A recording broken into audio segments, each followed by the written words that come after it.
Hey there YouTube, this is BK Beauty Crust and we're going to do a little tuning video today. So we're making the 2010 Noble M600. Now I was looking through cars or unusual cars that I wouldn't drift and I started making them. I made quite a few of these mid-engine cars actually, so I guess I'm going to buy them with red. I like red. Now my goal is to make this car Fujimi car, so my tuning setup may be different and I'm going to do a tune for positive and ignore that fart. I'm going to do a tune for positive and negative camber because I'd rather keep it that way. And I'm gonna put on drag tires. A little message here. This guy ran like a little. We were in like a little argument, but we're cool now. We was going back and forth between brake drifters and non-brake drifters and blah blah blah blah. So I'm hoping I can at least push about 700 plus horsepower out of this car. Well, I'm pretty sure I get more than that. Let's say 850 plus. That's my goal, because the Gumper, whatever it's called, is a pretty good Fujimi car actually. I was using it today. I almost hit new leaderboard, but I was a little short. So we're gonna see how much horsepower we can get in this thing, and we're getting 900. Awesome. So we got 920 horsepower. Oh, well, we said 919 horsepower, but I'm just gonna say 920. The rims, I don't have to change them. It's not gonna make a big difference. So, first off, we're just going to beef up the PSI message.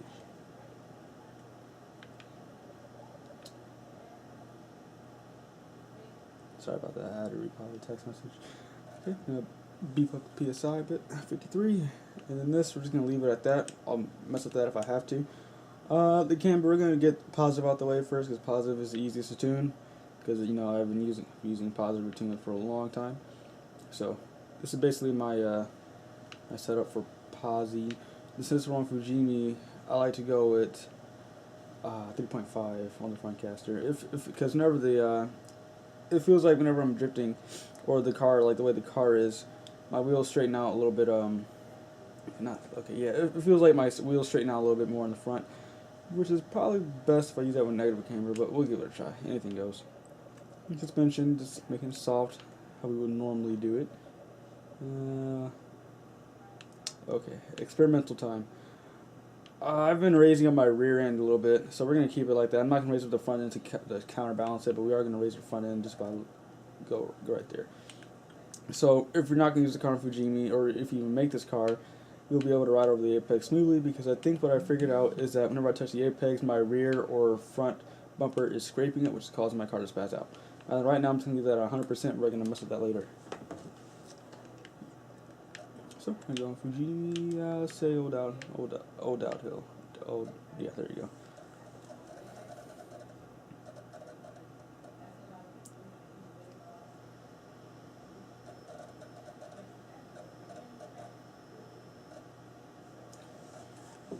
Alright here. Now, the reason why I'm not using any music is because I don't want any more copyright, or I don't have any copyright. I don't want any third-party songs. Oh, that's probably pretty cool.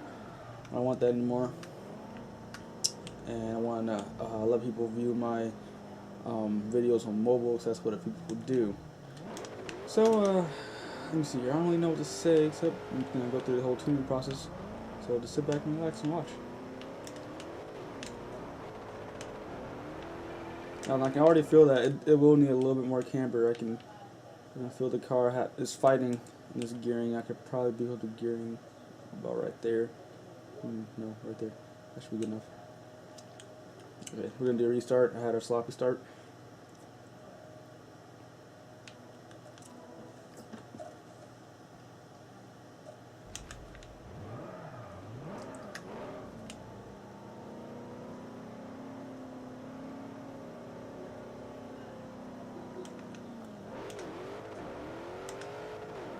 Oh, by the way, I'm looking for someone who knows how to paint cars well. If you're a good painter, if you can make me a free paint, I'd appreciate it, because I'm looking for a paint I can run on like all my cars, like BK Beauty Quest, YouTube, like, you know, putting the YouTube emblem by it and whatnot, and putting my the link of the link of my channel in the paint. That'll be awesome.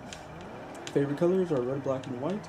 If you know how to paint, I guess I can pay you. I don't know how much you want, but I'm starting to screw up a bit. So we're gonna I'm gonna need a little more toe. Beef it up a lot. But yeah, if you're a good painter, I'd really appreciate if someone could make me a quick paint job. That'd be awesome. What's this restart? Oops! Oh, I did not mean to quit.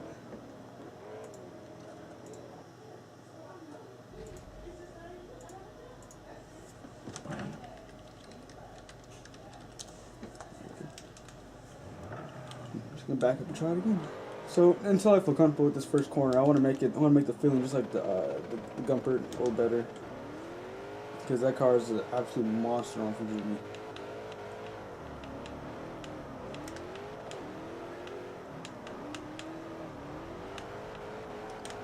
Alright, it's starting to feel a little better.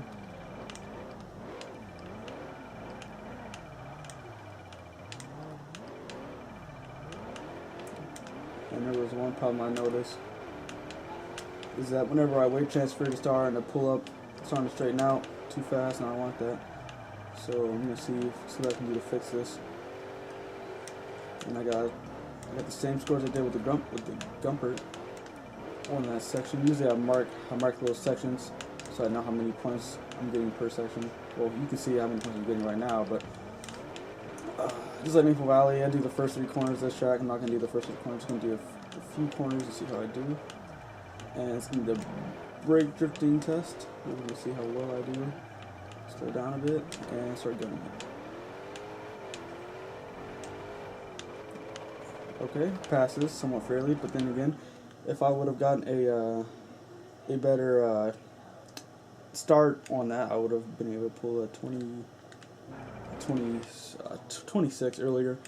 But it's always good to experiment with things. So before we move on to that, let's see if we can get the car a little more steadier.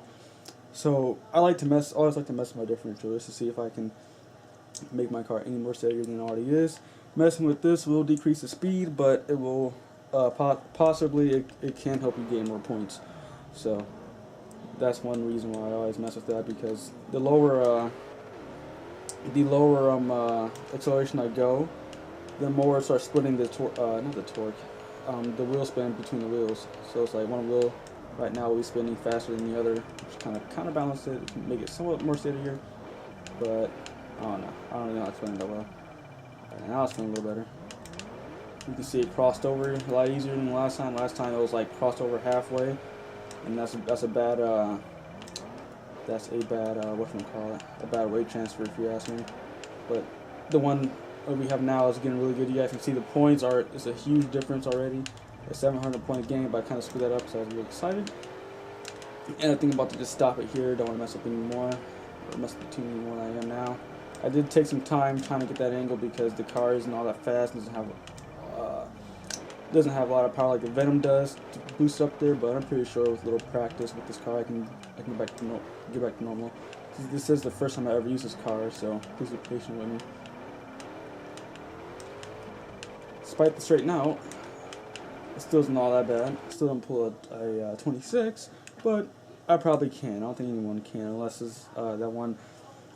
He's a guy from AS, whatever it's called, Alien Slider, or no, not Alien Slider. I forgot what the team was called. My bad. It was Team Apex. Yeah, Team Apex. The guy from Team Apex. He's a Japanese guy, and he's really good with the wheel. All right, now I can go on to negative camber, and bam, that's just about it. That's all I need for negative camber, because I don't like. When it comes to negative camber, I like tuning it as close as I possibly can to positive. And this is one easy way to do it. So have it like this. It's just for me.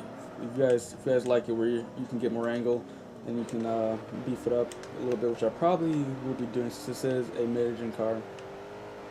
Mid-engine cars front engine cars and rear engine cars differ when it comes to tuning. Now I can feel a little more pull. I should be able to weight transfer, not pull. I don't know what it's called, but I can feel the car wanting to get more angle like that when it comes to the weight transfer. You can use it to your advantage, and it can be disadvantage. The reason it can be a disadvantage is because if you're doing weight transferring too fast, your car may fling, and that'll send you the opposite direction in the corner. You can see I'm killing it right now. Thanks to those fast weight transfers, I'm able to control my car a little bit easier than I did with the positive camber. The angle I got right there is a lot better than the positive, because the positive is slow. Like whenever I weight transfer with positive, it's so slow. But then that is because I am using a crap ton of positive camber in the front. And now we're coming off with a 21, better than we did before then. And it's looking good so far. Kept it nice. We got 25 and 26. It's a little. I can see a huge difference right there. I would say there's at least about a 500-point gain in that first section, and I'm at like 10%. I don't even know what percent am I at. Oh, 15%. Okay, so 50%, and did a 500-point increase. If you could do that throughout the whole entire track, 15 times, what is it? Oh boy, time to embarrass myself. I'm not good at math. 15 times 7, 50 times 8. Wait. Okay, never mind. Let's just say you can get at least about another extra 4,000 points or so if I were to finish the rest of this track. I would come out with a 170.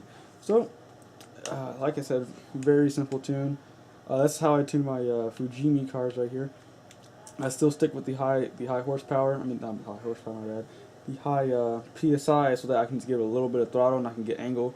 Because going up and down these hills, it starts to throw your car off a bit. And if you're driving a front engine car going uphill or down these hills, your car can possibly start pulling in. Or let me see here, not pulling in. Let's just say you'll struggle more than you would with it without a mid-engine car. Mid-engine cars in this game is a lot more easier to drift with by my experience. Before then it was a lot difficult, but then I got used to it and it became very easy.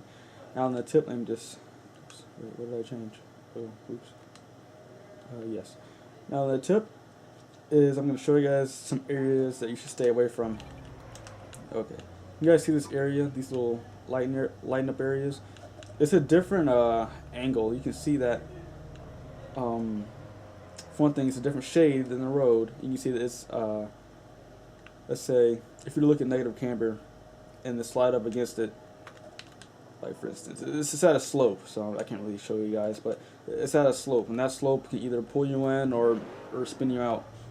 If your rear tire catches any of these ones right here, like what's gonna happen is your car is gonna straighten out real fast, because all your weight, since most of your weight's at the rear, or your power, that's where your power comes from, is gonna start pulling your car, and it's gonna make it straight. In the front is the opposite effect. It's gonna spin you out, and it becomes a pain. I'm gonna show you guys where it happens most often for me, so that maybe if this happens to you too, you can possibly fix it. And my cars usually drift faster down than it drives. So I guess I might just see if I can line up the angle a little bit, speed through it.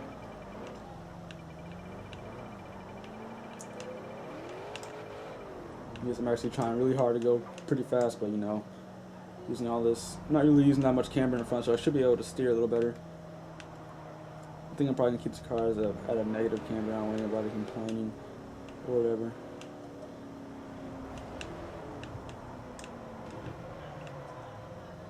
I think it's going to be a long drive. I think it's heading towards Fujimi stage D.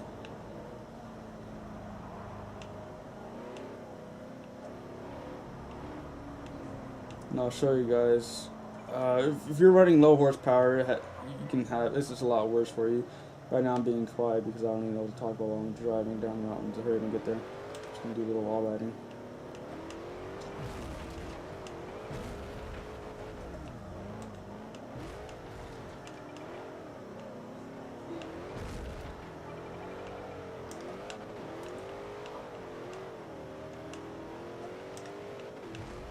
Oh, my car's lifting up. That's pretty weird. I wonder if I can make this car do something crazy since it keeps lifting up like that.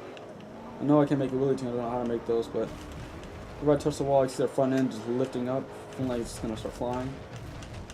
I wonder if someone could transform that into like some kind of ultra wheelie tune.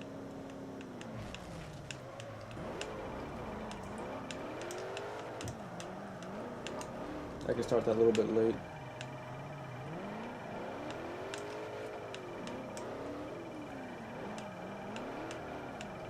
Very, very easy for weight transferring. It's nice and smooth. That's the reason why I don't use camber. I mean, I could try adding a little bit of camber to see See what the difference would be. Well, not a little bit. That was a lot. Let's go 1.5. You never know. Things can possibly help you or make it worse for you. It's not a crime if you want to just try something. Yeah, I'm not liking it. I don't like it. It feels too sharp whenever I add. Oopsie. Oh no. I'll leave it there. It feels sharp whenever I use camber in the front, so I don't do it. The toe is always at 5.0. It works best for some reason whenever I have it that way. This is where it happens. I'm gonna see if I can swing my car out or I'll hit it. I didn't get close enough. But usually, whenever I hit that area, sometimes my car may swing and dip inside it. Whenever I use a Terreno on this track, though, 100 to 200 horsepower Terreno, it always screws it up for me. So I always have to watch out for those areas. But that's the thing you just gotta worry about when it comes to Fuji. Just watch out for those little light spots, especially going uphill. Uphill is even worse. And with uphill, this tune will be completely different than what it is now. I hope you guys are going to take this as a serious lap. I did drive through majority of this track. Oh, wow. I felt a little overconfident there. I was hoping I wasn't going to hit it. I should have locked up my car before I went through there. As you can see, this is nice and smooth.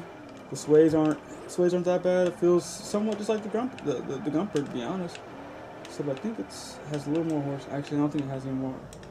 I think the Gumper may still have a beat on the horsepower. But it's always nice to drift cars no one else has, because you can actually have an advantage when you drift cars no one else has online. Because if they end up bumping into you, you're not gonna lose points. They're gonna hit the DLC. You're not gonna hit your actual car. So it's very, very useful if you ask me. But let me just give you guys a tune. If anyone out there actually uses these tunes, let me know. Let me know if you like it or not. You can feel free to change anything you want. I'm pretty sure most of my viewers who watch this video, they don't even break drift, so you can just put that in the middle and do whatever you want with it. And there you go.